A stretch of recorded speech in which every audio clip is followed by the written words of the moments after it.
then you have the Dallas Cowboys. Oh, my goodness. The whole summer long, we're talking about Zeke Elliott and how crucial he is. And without him, the team will not be the same. They will not be a championship caliber team. They cannot be a championship caliber team. Zeke is the guy that runs the show. It's the entire engine of the offense. He is the guy, is the crucial ingredient. I've said it, and I was echoing a lot of sentiments. Difference between being a wild card team and the difference between being a Super Bowl contender. Zeke Elliott. Because that quarterback is not able to shoulder the burden and say, hop on my back. And yet, what happened yesterday? Zeke Elliott looked like a guy who had spent the last couple weeks working out with Marshall Faulk in Cabo and not in training camp or practice with his teammates. He looked out of sync. The Giants keyed on him and said, Dak beat us. And what did Dak do? He didn't just beat the Giants. He beat the ever-loving blue tar out of the New York Football Giants. He was spectacular.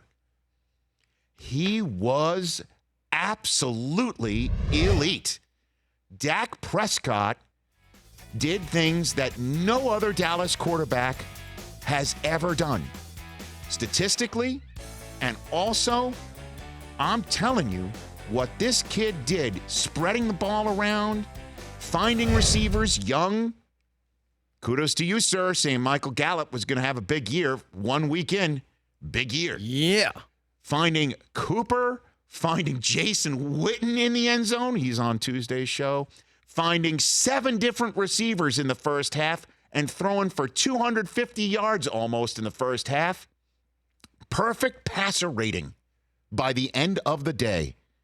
And he's the first player in Cowboys franchise history to have more than 400 passing yards and 4 passing touchdowns in a win. Romo did it twice, both losses. They did it without Zeke yesterday. They could have done that with Tony Pollard yesterday because Dak won the day.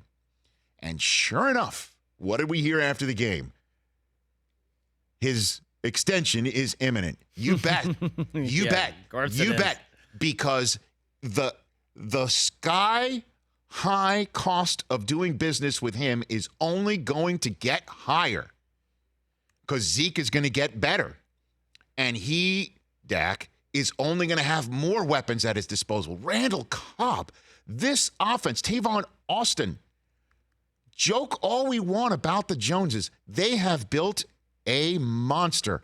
And less than a year ago, Jerry Jones got heat, including from this spot, for saying they could have an offense like the Rams. You know what that looked like yesterday? Kind of looked like the Rams. Yes, it did. Yes, it did. Everybody, you better have your head on a swivel because here come the Dallas Cowboys hitting you in the mouth, not with only Zeke, who's going to get fed eventually, but Dak Prescott is spectacular. Spectacular. He has taken his game to a new level, and he did it yesterday without the contract. And we have seen players without their contract, now mostly receivers, fold. Antonio Brown literally went nuts, I think.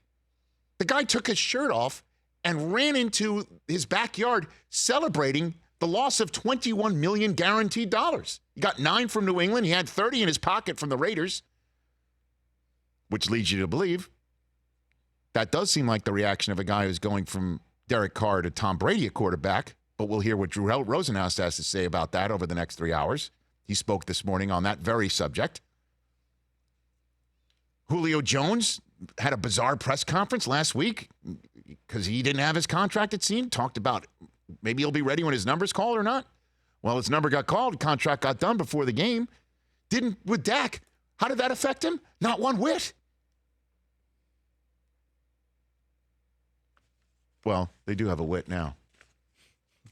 Got in the end zone. I'm telling you, man. For more of The Rich Eisen Show, tune to Audience Channel 239 on DirecTV for free on BR Live or download the Rich Eisen Show app.